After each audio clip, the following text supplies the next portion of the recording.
Cameron Stewart of Locked On Baylor. There is grace and forgiveness abound.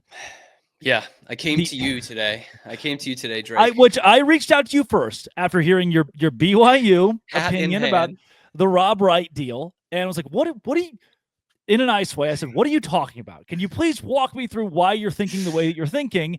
And it seemed as though you were ready to walk a couple of things back, or at least clarify different points as Rob Wright is leaving Baylor for BYU for an alleged $3.5 million. This is not unlike when Seinfeld was it Letterman, and it's the day after the Michael Richards fiasco, and he brings him on to apologize. I'm so grateful that you used your platform to give me this opportunity. I'd like to apologize to the BYU fans. I'm trying to be the bigger man here, and there's been a lot thrown around since I put out the breaking news of Rob Wright going to BYU and kind of all that came with it in the whirlwind, right? You know, I've been called a lot of things, Drake, in the comment section, man. I've been called immature. I've been called stupid.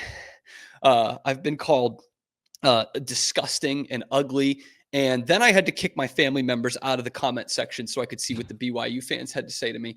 I understand BYU fans were upset about this. Mainly the line they're upset about was something that I threw out as like a complete throwaway line. I thought pretty clearly sarcastic that BYU is funneling millions the LDS church is funneling millions of dollars to pay for BYU basketball players. I don't think that's happening. No, seriously, I don't think that's happening. And I just kind of threw it out as a line that they're building temples to get more basketball players. No, I don't think that's true. And BYU fans have let me know.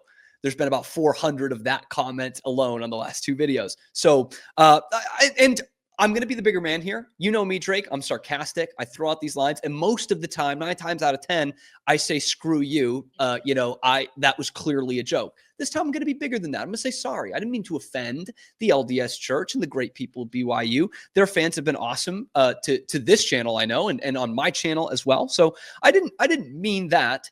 But if in terms of, me calling this slimy and the dollar figure that's thrown out there and those kinds of things, my apology more kind of sounds like this. I'd like to take this chance to apologize to absolutely nobody. Look, I didn't mean the LDS church thing. That was a joke. It didn't go over well. But in terms of the other stuff I reported, I'm sticking by it. I've got my sources. I trust these sources. I'm sticking by that. And in conclusion, I consider myself a man of faith. Okay. That's a deep drive to left field. But I didn't mean the first part. That was supposed to be a joke. But the rest of it, I am sticking by. That's the nature of college basketball, man. And if BYU is going to be the superpower they think they're going to be, like, see what people say about Duke and Kansas and Kentucky and UConn. Sure. Like, I'm going to give a little hint to you guys. It doesn't matter if you're winning. It doesn't matter what podcasters say. So I'm not going to apologize about that part. But certainly I didn't mean to offend the entire LDS faith. Didn't mean to do that. The LDS faith, which does not fund BYU basketball. There it is. That's the clarification we were looking for. As far as I know.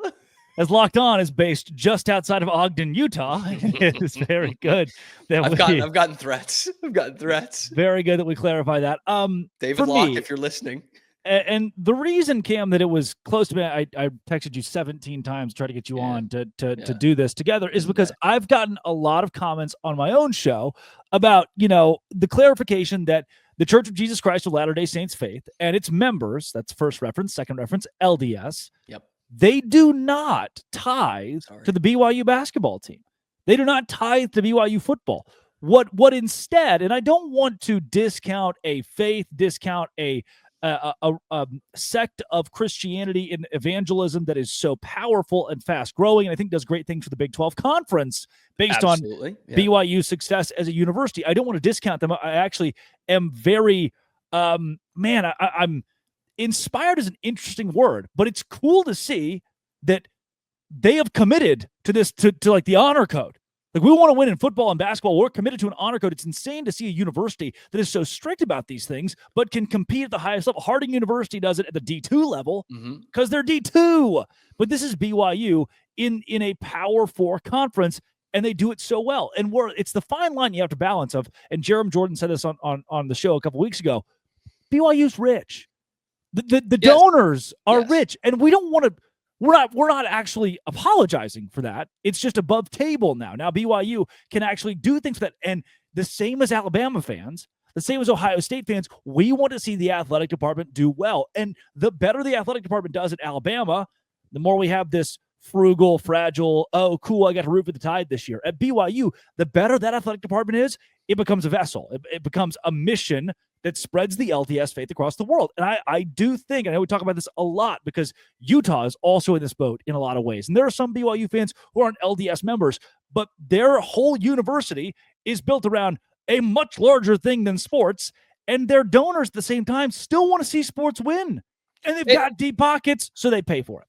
And by the way, it's not lost on these two Baylor alums. Like, Baylor does the same thing on a smaller scale. They don't have as big an alumni base or a fan base. But hey, I've seen a Dia. A Dia, one singular day. If you give a Doritos Locos taco to an antebellum woman, dude, that's like bringing a BYU student to a Dia. But yeah, I mean, it is similar, just obviously on a bigger scale at BYU. So that's not lost on me. I'm old enough to remember the 2011 Cougars basketball team and what they gave up for that higher calling of Brigham Young University. They probably suffered, losing a Final Four chance because of it. So yeah, I agree with everything you said in there. And you see it with that 2011 team. You see it when they don't play on Sundays. So far be it from me doing the Baylor show to knock a religious school like that. Yeah, I just thought it was a throwaway line. I guess I didn't make it clear. Yeah, I'm not sure if you did. Listening back to the show, an emotional reaction for sure. Well, of course, yeah. That's the other thing. I'm gonna be emotional. Well, and to be honest with you, I've had BYU fans and Texas Tech fans and UCF fans say, hey, we love when Cam comes on Locked On Big 12 because the dynamic is so fluid and it creates a lot of entertainment. And you and I have worked together in media for the better part of 4 years now. And so it's natural. And I don't want this to be they had that loser on again.